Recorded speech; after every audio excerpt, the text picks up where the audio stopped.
And here we go. I'm John Renton with my review of AEW Dark. 10 matches, 71 minutes of action, including a return to the ring that I'm not sure that many fucking people asked for. Let me know your thoughts on this show in the comments, please. Excalibur and Taz on commentary. Lee Moriarty takes on Mysterioso in the opening match.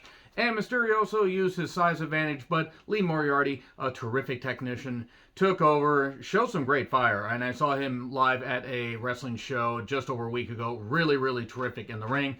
And he hits a flatliner DDT for the win. There isn't going to be a lot of coverage of, as far as like fine details of some of these matches, because with 10 matches in 71 minutes, none of the matches overstayed their welcome, and most of them, keyword most, served a purpose.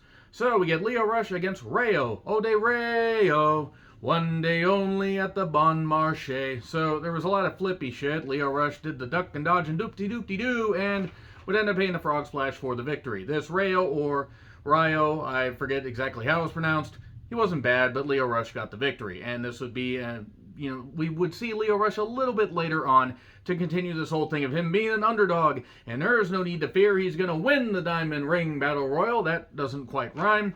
And then, oh boy, Angelica Risk, who I thought had a pretty good showing on last night's AEW Dark Elevation, took on the returning Brandy Rhodes. Well, I guess we just can't have 2021.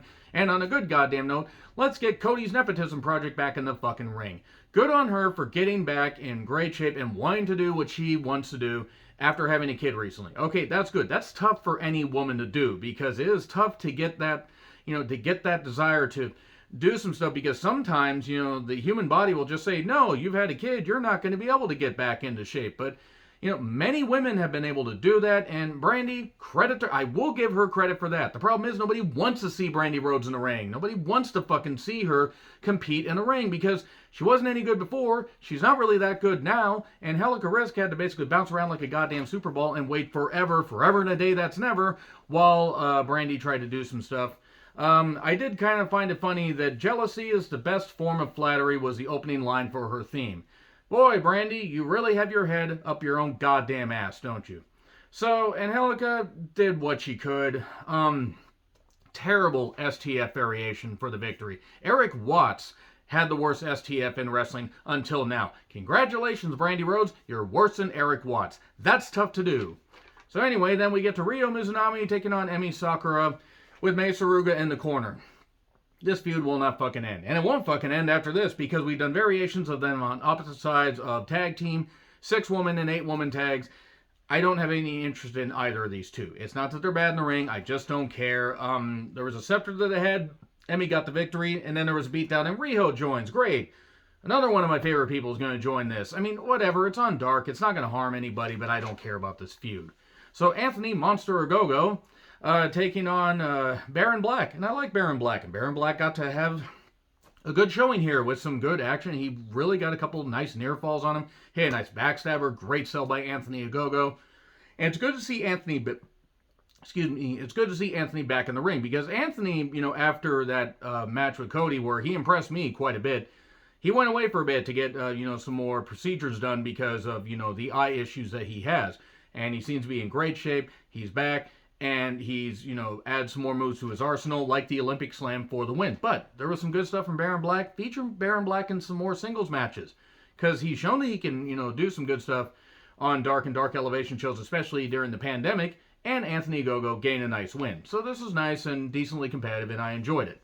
And then we get Wardlow and Spears against Jay Mate and Richard King. If I mispronounce it, I apologize. Basically, they should have let Wardlow go 2-on-1, but they had to make it where Spears is just annoying Wardlow to the point he's going to snap.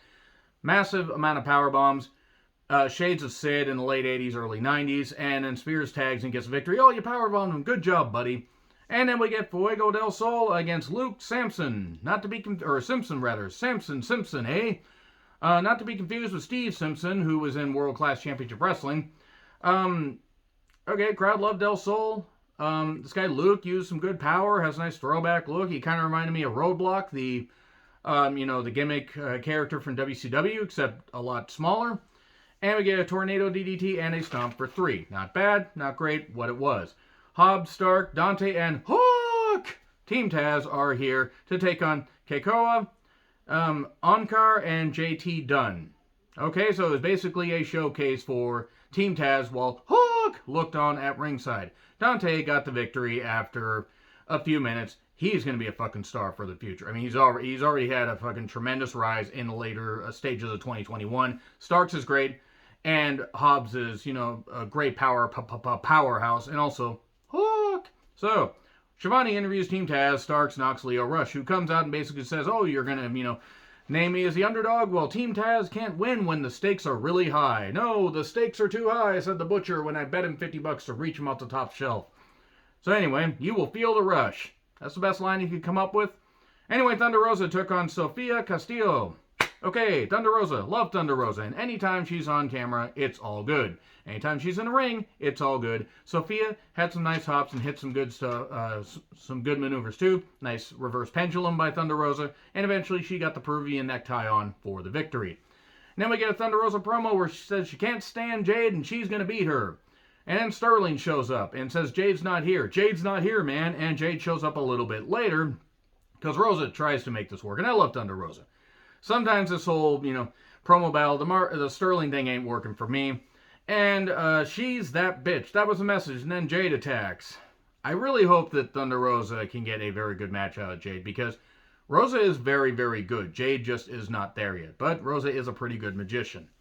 So, and again, always good to see Thunder Rosa in a wrestling match. And we get John Silver against Aaron Solo. And he hits the Spin Doctor after a few minutes. Just go ahead now.